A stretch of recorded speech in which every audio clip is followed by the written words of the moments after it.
langsung saja kita panggilkan Kak Devia. Sekarang langsung aja dari nama akun Instagramnya Tannintan, THANNINTAN. Ya. Nih, hai Kak Devia, mau tanya nih, kalau untuk belajar taekwondo, apakah ada batas umur tertentu? Terus, apakah mulai latihan taekwondo harus sejak kecil? Karena mungkin badannya masih cukup lentur dan bisa mempelajari setiap gerakan dengan lebih baik. Terima kasih Kak. Sebenarnya untuk batas umur sih nggak ada ya. Kalau emang kita mau latihan, misalnya sekarang orang tua di Korea aja, orang tua masih ada yang latihan, itu bukan buat pertandingan sih, tapi untuk kayak kebugaran tubuh kaliannya aja. Memang kalau untuk seumuran aku yang masih muda, mungkin mikirnya buat pertandingan, menang, juara gitu kan. Tapi kalau yang buat orang tua, itu dia buat ngejaga stamina aja sih sebenarnya. Dan mungkin kayak buat ngejaga diri, misalkan taekwondo kan ilmu bela diri ya.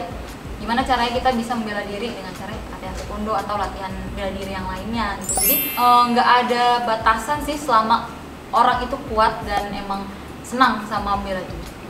Tapi kira-kira sebaiknya mulai umur berapa sih yang bisa Mulainya ya? Kalau aku lihat di Korea sama Indonesia sih banyak sekarang dari mulai kecil. SD tuh dia udah pada mulai latihan taekwondo. Awalnya sih kayak buat pengenalan, senang-senang aja. Tapi lama-kelamaan mungkin setelah 6 SD, masuk SMP dia udah mulai masuk kelas prestasi, udah mulai mikirin buat pertandingan, menang kayak gimana sih. Pertanyaan berikutnya dari Meli C MELLY_SSI. Kak Devi, aku ikut taekwondo tapi masih kesulitan split. Apa karena aku telat ikut karena pas ikut umur 20 tahun?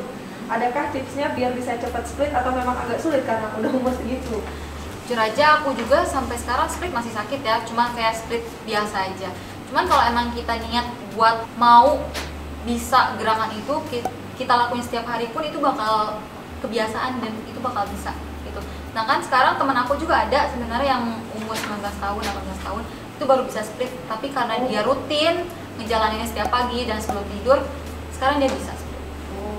Jadi nggak ada kata terlambat sih. Jangan takut buat mencoba dan harus rajin juga kalau emang kalian mau mencapai itu. Kayak kita misalnya mau latihan, kita latihan terus. Tujuannya apa sih untuk juara? Nah kayak gitu aja sama aja. Nih, namanya Delima Apriani. Hai Kak Devi, aku mau tanya, bagaimana perasaan kakak setelah memenangkan medali emas Asian Games 2018?